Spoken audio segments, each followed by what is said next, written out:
What are we doing here? And where are we gonna go? It's like we just woke up one morning and then it's welcome to the show. Don't ask any questions, just go with the flow. Make as much money as you can and try your best not to get broke.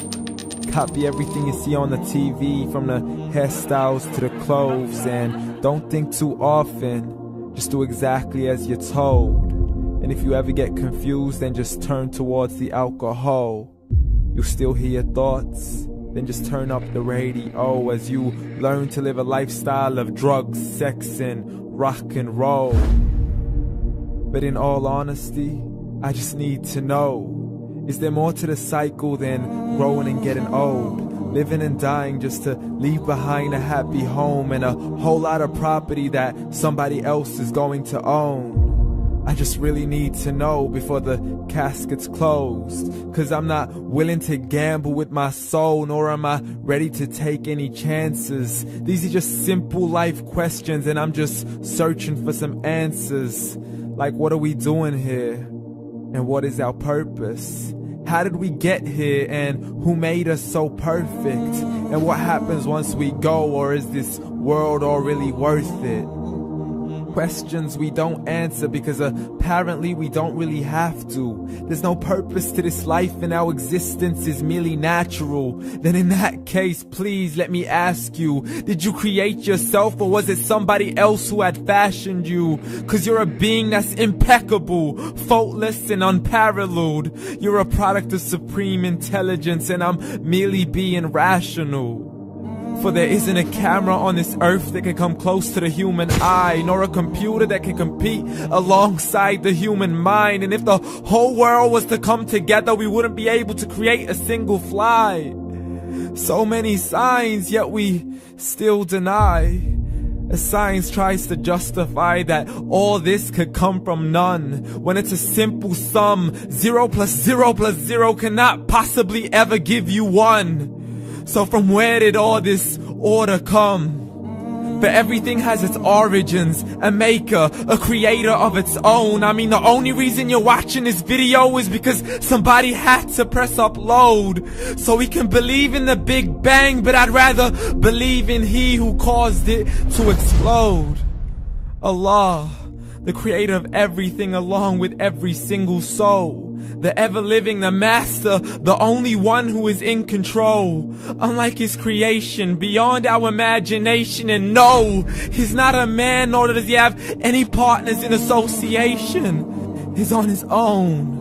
And no, he did not ever leave us alone.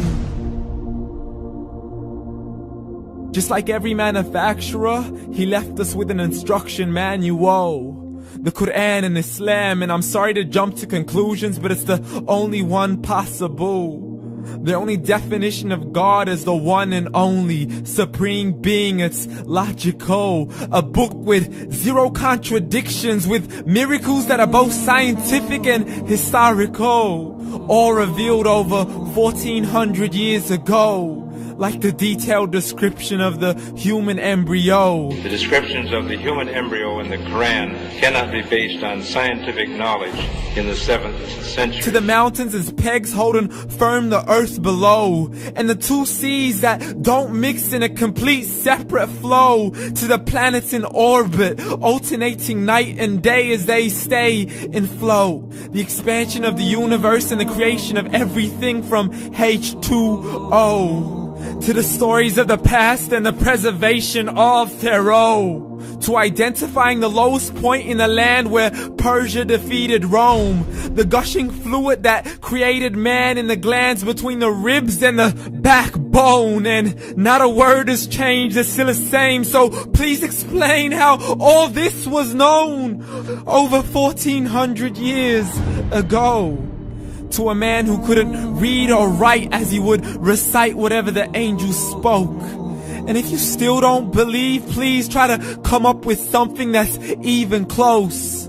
But you can't, so we took God as a mockery and his messengers as a joke. Muhammad could not read or write. How's somebody who can't read or write gonna start a religion? Dismissed his scriptures as legends and tales of the ancient folk, as we live life according to our whims, desires, and hopes. saying this life is the only home we will ever know. We will live then die then simply turn to bones. YOLO! Correction, after the grass dies, the rain arrives and it regrows, and Allah promises to do the same thing to your very soul and bring you back from your very fingertips to your toes, as the all-seeing supreme being watches us so close, and we are surely being tested in our wealth, our health, and our self, and everything that we've been blessed with. So believe, for we will surely be resurrected and be brought back to our Lord and account for every single deed, as He hands us our books and orders us to read. From the bad to the good and everything in between. You yourself are sufficient for your own accountability, so don't be mad at me. You are the one who thought He wouldn't come back to me. I gave you a whole life long to search after me, but you were busy in all that which was temporary. So read, and glad tidings to all those who believed. And if you disbelieve, read. And don't let that day be the first day you find out what your life really means. Read.